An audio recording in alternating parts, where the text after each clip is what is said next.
So do you feel like you lived the life of a working woman in the Mad Men era? Definitely, definitely. I came to New York in the mid-60s.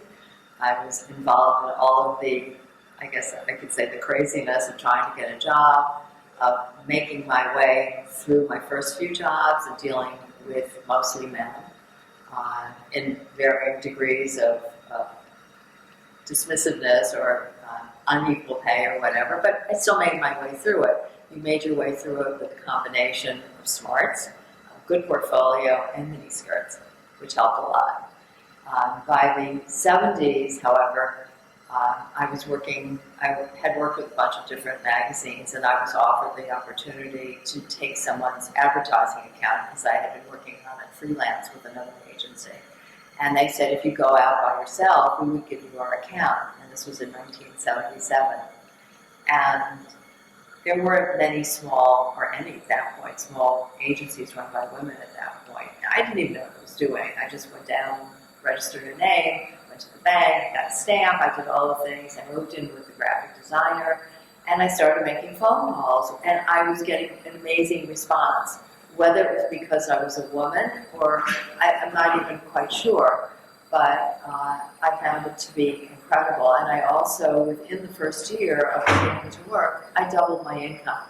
So working on my own as a woman, as opposed to working for somebody as a woman, it sort of surprised me.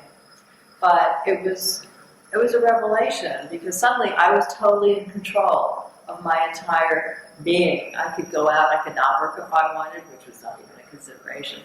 But I went out and I met people, I got accounts, I pitched accounts, and eventually I took on another woman as a partner, and we built this little agency into all women into the 80s, into the early 90s, into a significant small fashion agency.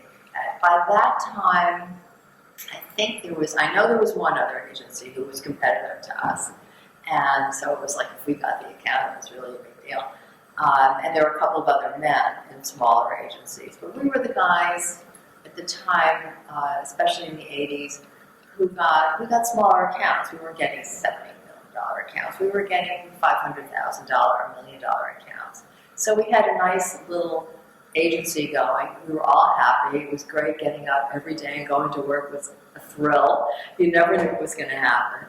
And all of a sudden, here we were on our own, where people said, that probably isn't going to happen.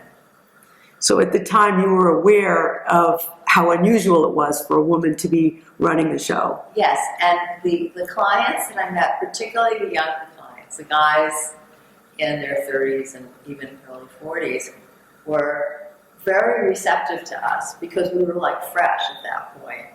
And yeah, you got the comments once in a while, but you sort of laughed it off.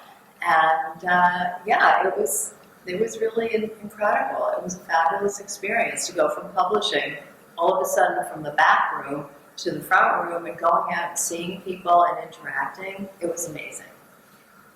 Are there similarities between you and your work life and your protagonist in your novel? Oh, for sure.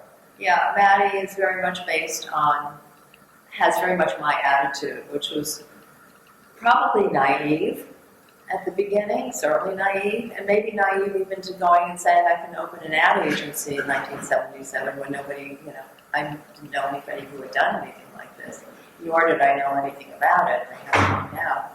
But yeah, she has a real go for it. She's not going to let anybody intimidate her. The only one who intimidates her is Rob, the man that she gets involved with. And that's a fairly common situation. I have known so many women, successful women, who've gotten involved with men, bad boys usually, who are very charming, lovely, they're very sexy, but they don't do anything good for you. And as one of my characters actually says in the book, those are the boys you go out with, you don't marry them. And how autobiographical is that section? There are parts of it that I took from reality. And I knew a lot of other women who were in the same position as I was, is that where you get involved with somebody who you shouldn't be involved with, and it's very hard to let go. You fall in love with somebody who's charming and wonderful, and I think we've all done it at some point in our lives.